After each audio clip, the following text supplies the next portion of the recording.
सारांश।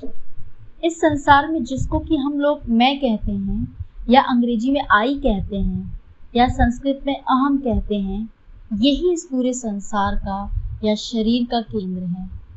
सब कुछ इसी मैं के लिए ही है। यही अध्यक्ष है सब कुछ का और इसके जीवन का उद्देश्य है केवल और केवल सदा सुखी रहना।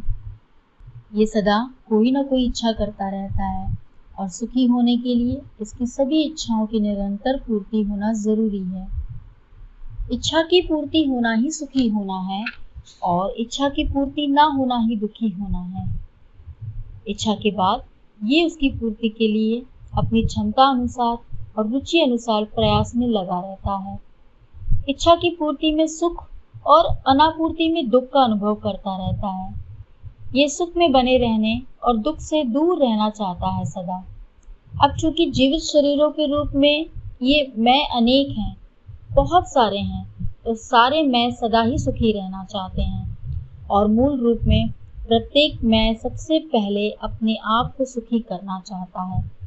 इसके कारण बहुत सारे मैं के बीच सभी के लिए एक एक ऐसी व्यवस्था की जरूरत है जो कि दो बातों का ध्यान रख सके। पहली, सबको सुखी रख सके और दूसरी, सभी के कर्मों को ऐसे व्यवस्थित कर सके जिसकी एक मैं का किया हुआ दूसरे मैं के लिए दुख पैदा ना कर सके। यदि ऐसी व्यवस्था हो सके तब तो ये सभी एक साथ सुखी रह सकते हैं।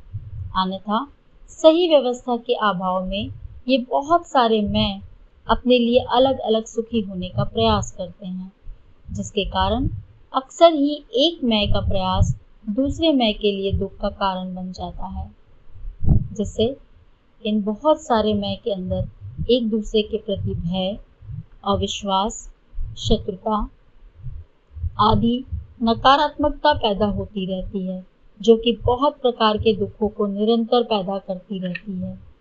और जो भी इनके सुख में सहयोगी बनता है उसके साथ निकटता, प्रेम, विश्वास, मैत्री आदि सकारात्मकता पैदा होती रहती है, जो कि बहुत प्रकार के सुखों को निरंतर पैदा करती रहती है।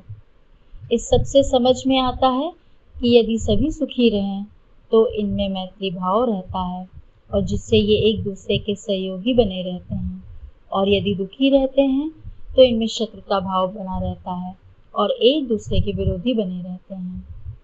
तो स्पष्ट है कि हमारे सुखों और दुखों का मूल कारण हमारे अंदर नहीं बल्कि बाहर की व्यवस्था में है। जैसी व्यवस्था होगी वैसे ही हमारी बाहर और अंदर हमारी अवस्था पैदा हो जाएगी। अतः परिणाम में होने वाले सुखों और दुखों के आधार से किसी भी व्यवस्था की जांच हो सकती है कि वो व्यवस्था हमारे लिए कितना सही और कितना गलत है।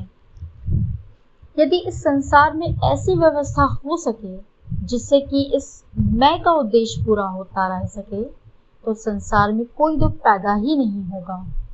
और फिर उसका निवारण करने के लिए हम अलग से अपना समय, संसाधन आदि को खर्च करने की जरूरत नहीं रहेगी, जो कि अपने आप में भी एक प्रकार का दुख है और फिर भी उसको पूर्णतः निवारण हो नहीं पाता और सदैव ही अपने वर्तमान और भविष्य के प्रति भय लगा ही रहता है। इसीलिए संपूर्ण समाधान ही एकमात्र उपाय है सभी को सदा के लिए सुखी रखने का, जो कि सभी के जीवन का लक्ष्य है। धन्यवाद।